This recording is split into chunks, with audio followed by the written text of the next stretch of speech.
Olá pessoal, tudo bem? Aqui é o Simão Mairins, diretor de operações de administradores, e estou aqui para contar uma novidade para vocês. Deixa eu só colocar aqui para vocês verem.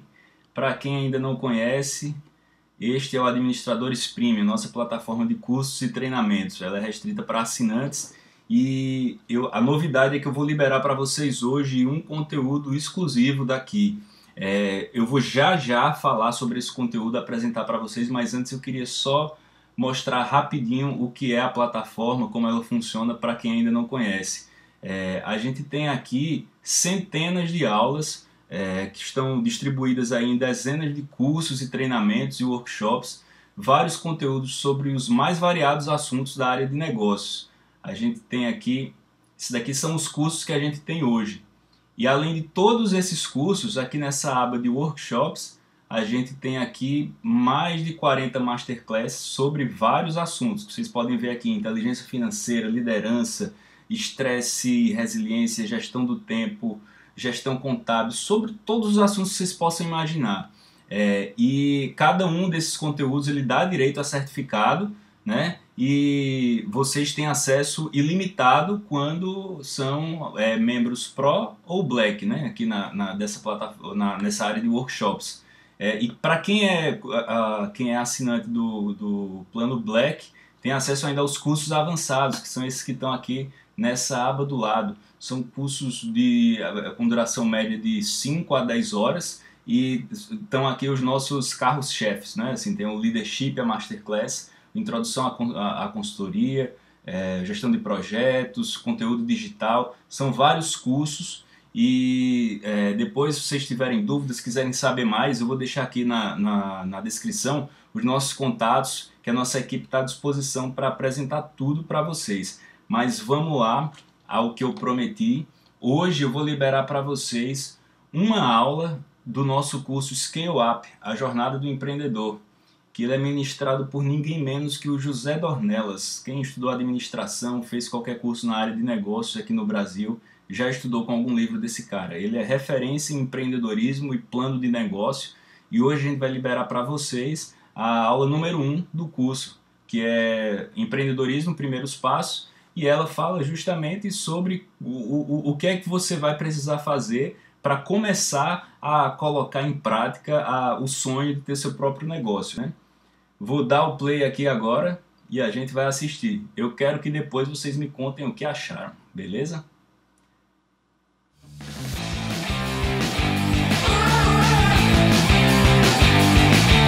O mundo está mudando tão rápido hoje que você precisa considerar essas variáveis anteriores, mas está prevendo como que vai ser a mudança do consumidor daqui 6 meses, 1 ano.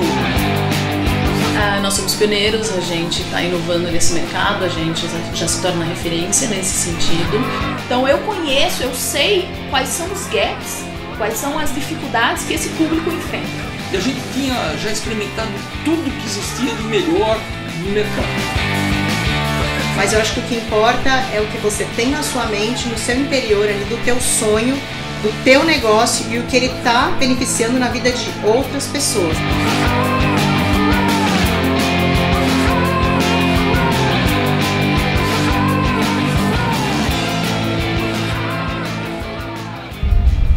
Olá, eu sou José Dornelas e hoje estou aqui no Administradores para falarmos de empreendedorismo. Empreendedorismo tem a ver com empreender. E a gente fala muito desse tema hoje no Brasil, muita gente quer empreender, mas o que é empreender? Se a gente pensar o que se falava desse tema há alguns anos, a maioria das pessoas que buscava empreender pensava em criar um negócio, ganhar dinheiro e ficar muito rico. Será que é só isso? Ou será que é isso? A gente vem percebendo que essa terminologia ou esse verbo de empreender foi evoluindo ao longo do tempo e hoje a gente diria que as pessoas que empreendem, quando criam o próprio negócio, por exemplo, elas estão muito interessadas não só em construir uma história, em sim ganhar dinheiro, mas também transformar uma realidade onde eles vivem, melhorar a sociedade, ter um retorno para outras pessoas e não apenas para si. A gente vê muito isso nos empreendedores da nova geração. Os mais jovens que empreendem não pensam apenas no dinheiro. Eles pensam o que eles podem fazer para realizar seus sonhos e qual é o retorno que a sociedade vai ter, não apenas os próprios empreendedores. Quão certo é ter uma carreira dentro de uma multinacional? Que quando você tem uma crise e você é cortado, e aí você também... O mercado ele é incerto, né? Então eu preferi fazer a escolha que pelo menos dentro das incertezas gerassem um retorno maior e que me fizessem saber que todos os dias o que a gente acorda cedo e faz é para gerar valor além do que recurso financeiro e sim transformar a vida de mais gente. Então, resumindo essa introdução, vocês podem ver na tela uma definição, diria, mais contemporânea para o ato de empreender. E por que empreender? Se a gente observar o comportamento do brasileiro, a maioria das pessoas no Brasil, quando a gente conversa uns com os outros, a gente percebe que todo mundo tem um certo sonho. E esse sonho é, olha, eu quero montar um negócio. Eu quero ser dono do próprio nariz. Eu quero transformar a minha ideia em realidade. E a gente vê pessoas que estão começando a sua vida profissional falar disso. Pessoas que estão numa atividade profissional já intensa, como funcionário de uma empresa, por exemplo, ou na área pública. Pessoas que estão se aposentando e falam montar o próprio negócio. Pessoas que eventualmente estão pensando em criar uma franquia ou ser um franqueador. Olha, uma terminologia bastante diferente. A maioria pensa ser franqueado e não franqueador. Ou seja, o brasileiro quer empreender. E se a gente analisar o comportamento do brasileiro comparando, né, o nosso país com outros países, a gente percebe que aqui esse sonho, essa vontade de colocar suas ideias em prática é muito forte. É muito mais forte que a maioria dos países. Mas o que a gente deveria prestar de atenção para transformar essa nossa ideia, esse nosso sonho em realidade? Então, eu vou dar algumas dicas, vou falar de um passo a passo que a gente considera bastante interessante e fundamental esse passo a passo para você melhorar a sua chance de sucesso, ou seja, aumentar a probabilidade de dar certo a sua ideia. Obviamente que não existe uma receita de bolo para empreender. Não existe, faça assim e você vai chegar ao sucesso. Mas o que a gente vem aprendendo ao longo do tempo é o que as pessoas de sucesso fazem e o que as pessoas que não atingem o sucesso fazem. A partir do momento que você compara esses dois comportamentos, você consegue ter uma trilha para seguir e para aumentar a sua própria chance de sucesso. A Hubblefy surgiu de uma ideia, de uma dor real que eu estava vivenciando. Eu estava numa empresa que foi adquirida por outra. Eu era o CEO dessa empresa e nós sofremos lá durante 2 anos e meio, quase 3 anos, para fazer essa transição do processo de fusão, integração de equipes, etc. Eu sempre fui uma pessoa muito ligada à tecnologia, minha vida toda trabalhei em organizações grandes, organizações menores, sempre ligado à gestão de tecnologia. E a gente tinha já experimentado tudo que existia de melhor no mercado. Mas não encontrei nada que preservasse os conhecimentos vivos dentro da organização, dentro do departamento. O nosso foco é sempre o departamento, para resolver aquele problema, e depois isso pode se expandir para a organização como um todo. Então eu estava no processo de fusão durante 3 anos, tinha que passar o bastão, eu não ia ficar na empresa adquirida por condição do negócio, e uma preocupação que eu tinha era de deixar realmente todas as informações vivas. E o trabalho foi imenso, enorme. E a partir daí eu comecei a fazer estudos, fui para fora do país, fiquei um período lá estudando, me aprofundando sobre esse assunto. Criei uma primeira startup para resolver isso e não deu certo, nós fracassamos. Por quê? Porque a nossa proposta era de que as pessoas deixassem de usar as ferramentas que elas já estavam habituadas. E quando em 2017 a gente teve os insights, a ideia com o Hubblefy, a gente preserva tudo que já existe. O Hubblefy entra como um telescópio, como se fosse um guarda-chuva em cima de tudo aquilo. Você não necessariamente pode querer empreender o próprio negócio para ser dono de uma empresa, ganhar dinheiro. Você pode ser empreendedor, por exemplo, como eu disse há pouco, numa franquia. Você pode ser empreendedor corporativo, que é aquela pessoa que empreende numa empresa já estabelecida. Você pode ser empreendedor na área pública, por que não? Você pode ser um empreendedor social. A diferença do social para os demais é que o empreendedor social não visa um ganho financeiro para si. ele visa empreender para transformar uma realidade da sociedade em que ele vive.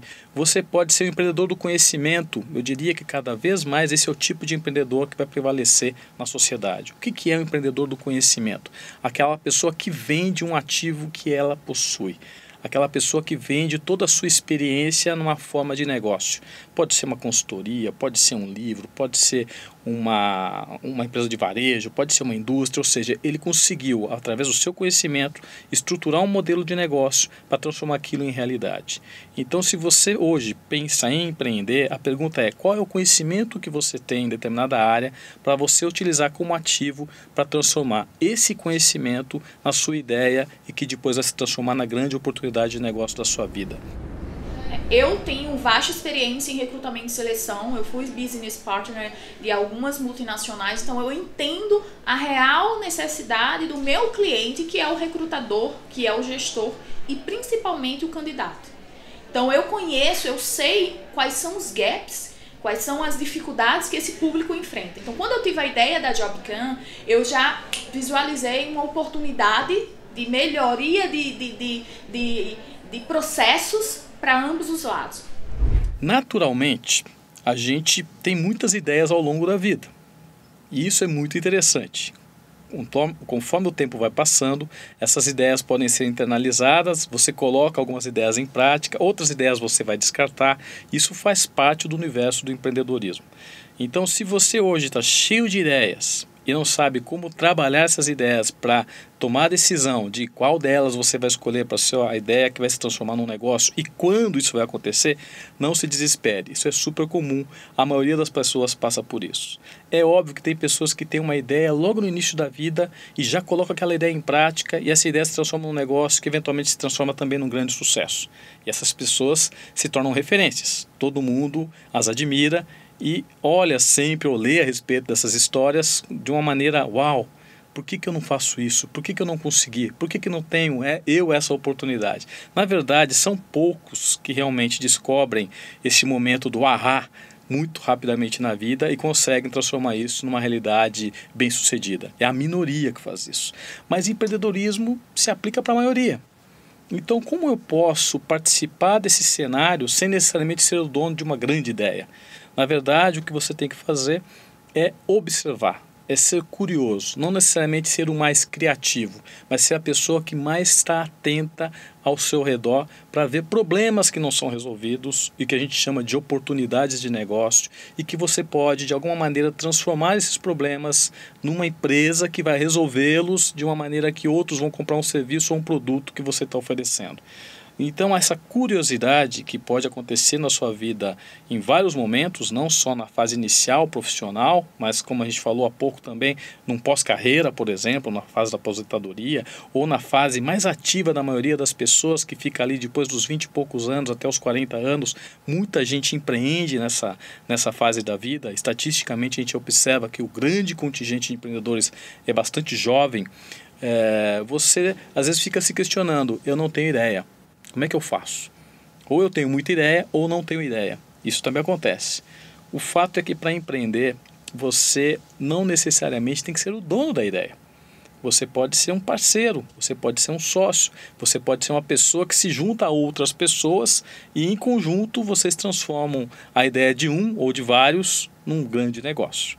Pense nisso. Ser empreendedor é, primeiro, ser curioso para identificar boas oportunidades, se juntar a outras pessoas para transformar essas oportunidades em realidade e uma coisa que eu ainda não falei, mas que vale a pena pensar bastante: tem que se divertir.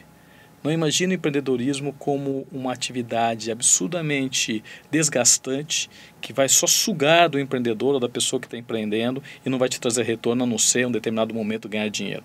Tem que ser uma atividade que você realmente curta fazer, que você tenha prazer de acordar de manhã e se envolver com aquilo no seu dia a dia. Se você eventualmente se envolveu com o ato de empreender ou se envolveu com outras pessoas, tem uma sociedade e logo no início já não está gostando do que está acontecendo, pare para pensar, reflita e se pergunte: será que esse é o caminho que eu quero percorrer?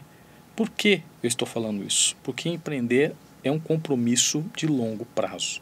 Dificilmente você vai construir um negócio e vai transformá-lo em sucesso em pouco tempo. você vai ter que percorrer uma jornada considerável com muitas pessoas ao seu redor e você vai ter muitos desafios. E cada desafio superado é um degrau que você está evoluindo aí nessa ladeira, pode ser, ou pode ser nessa escada que você está cada vez mais subindo para chegar naquele topo, naquele horizonte que você vislumbrou. Ok, você tem uma ideia, você tem pessoas com você está super animado e a pergunta que se faz é: qual é o próximo passo? Como eu posso saber, antes de criar um negócio, se esse negócio tem um potencial de dar certo? Isso é o que a gente chama de pensar o empreendedorismo de uma maneira estruturada. Nós chamamos esse passo a passo de processo empreendedor, ou seja, o que vem primeiro, o que vem depois e como eu estou pensando os próximos passos ao longo de alguns meses, ao longo de algum tempo que eu estou estruturando a minha ideia. Primeiro, como é que eu descarto ideias que não são interessantes? Como é que eu descubro que as ideias não são interessantes? Em que momento eu falo de planejamento? Historicamente, quando se falava em empreender um negócio, rotulava-se muito que todo empreendedor deveria planejar de uma maneira detalhada o passo a passo desse negócio antes de colocar a empresa em prática. O que a gente também vem aprendendo ao longo dos anos é que muitos empreendedores, na verdade, não planejam de uma maneira tão estruturada assim. E às vezes acabam dando certo em termos de empreendedores bem-sucedidos. A pergunta que fica é: qual é a decisão que eu vou tomar? Planejo de uma maneira muito estruturada? Não planejo? Dou a cara para bater? Assumo riscos? O que eu devo fazer? Fato é que você pode usar essa ferramenta de planejamento em todos os momentos do seu negócio. Não só na fase inicial, apesar de ser a fase onde a maioria conhece o planejamento como algo essencial. Para que serve o planejamento? A gente tem que perguntar o que é planejar. Por que você planeja? A gente planeja para chegar num determinado objetivo. E aí é que eu começo a entender se o planejamento vai fazer parte da minha história quando eu estou começando um negócio ou não. O que é atingir um objetivo? Por exemplo, eu posso definir uma meta financeira de faturamento para a minha empresa. Ou eu posso definir uma quantidade de clientes que eu quero atingir em um determinado momento dessa empresa, a partir do momento que eu estou criando o negócio. Eu posso definir o momento que a empresa vai ter lucratividade, de fato ganhar dinheiro. Ou seja, eu posso ter vários objetivos.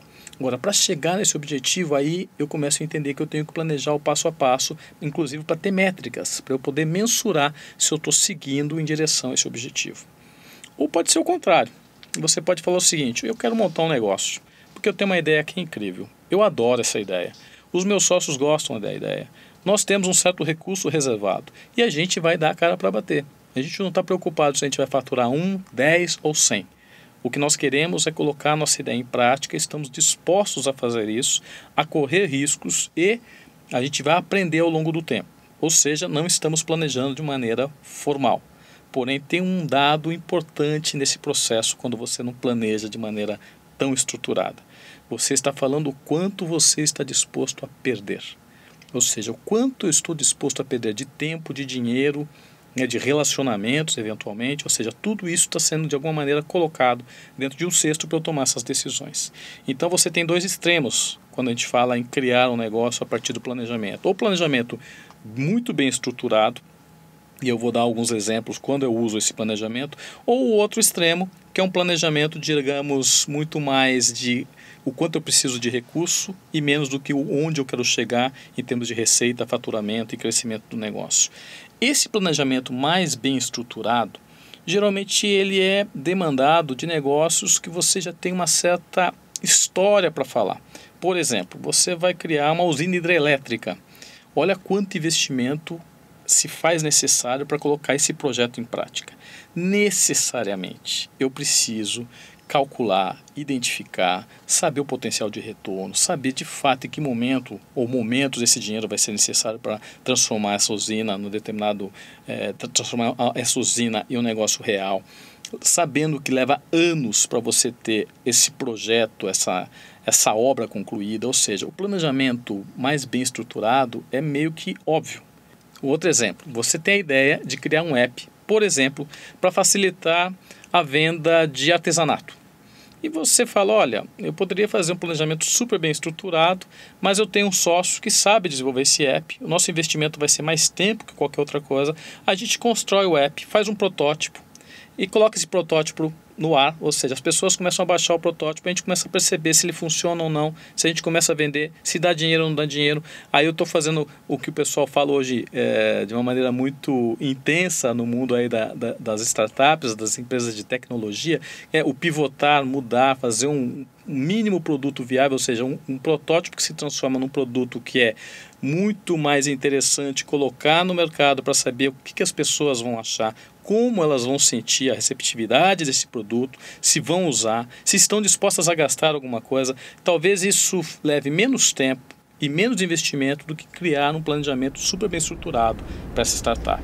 Eu acho que a marca em uma startup é algo um pouco sensível, justamente porque ela é uma empresa que tem que ser flexível e disposta a experimentar e disposta a mudar, não só o produto, como modelo de negócios e segmento de clientes.